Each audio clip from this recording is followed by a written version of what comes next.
Bonjour et bienvenue sur Littératia. Dans cette nouvelle vidéo, nous allons parler des systèmes multi-agents. Alors jusqu'à cette vidéo, nous avons vu plusieurs méthodes sur comment personnaliser un agent. Nous avons vu comment initialiser cet agent avec une requête de système, comment entraîner le modèle pour qu'il agisse de manière déterminée avec l'affinage des modèles. Nous avons vu aussi comment donner plus de connaissances à l'agent grâce à la méthode de recherche d'informations.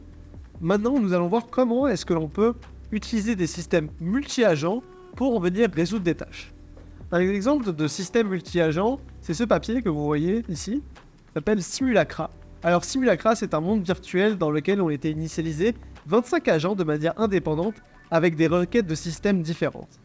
Ces 25 agents viennent se coordonner dans ce monde pour réaliser des tâches beaucoup plus complexes que celles qu'un modèle génératif seul pourrait accomplir.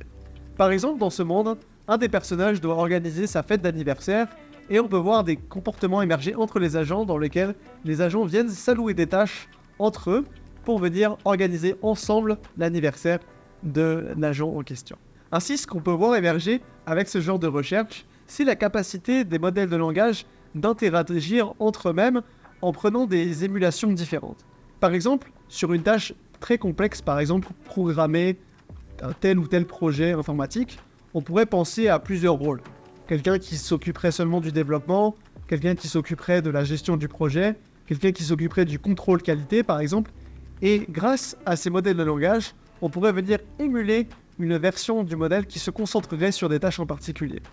Ainsi, en connectant ces agents entre eux, on va être capable de réaliser des tâches beaucoup plus complexes avec des systèmes multi-agents. Ce qu'il est aussi possible de faire avec ces systèmes multi-agents, c'est d'inclure ce qu'on appelle un humain dans la boucle. Ainsi, lorsque des étapes requièrent des validations humaines, on va venir être capable de demander l'avis d'un humain sur des résultats. Ainsi, ce qu'on va voir émerger en entreprise, ça va être des systèmes composés de multiples agents avec lesquels on va pouvoir converser et donner des tâches très haut niveau.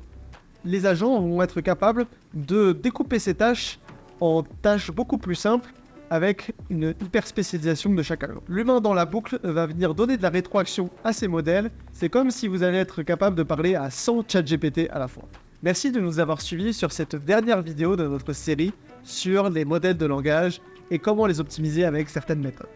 J'espère que cette série de vidéos vous a appris à comment personnaliser vos modèles de langage pour des cas d'utilisation particuliers. C'était Pierre Rosin de Littératia.